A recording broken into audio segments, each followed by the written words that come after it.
আসল কথা কি জানেন?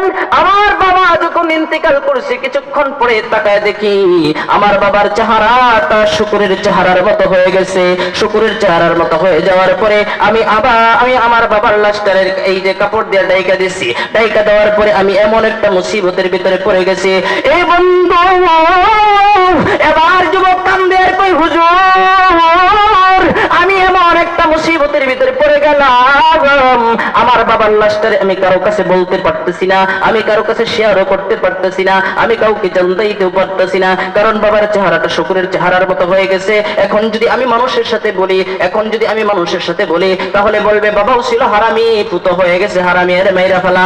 হুজুর আমি বলি নাই, আমি এমন একটা মুসিবত শুধু কান্না করতেছি আর আসমানের দিকে তাকায় রইছি, এদিক সেদিক আনেগুনি করতেছি, আর আমি এক পর্যায়ে আমার বাবার লাশের পাশে আমি ঘুমায় পড়লাম। হুজুর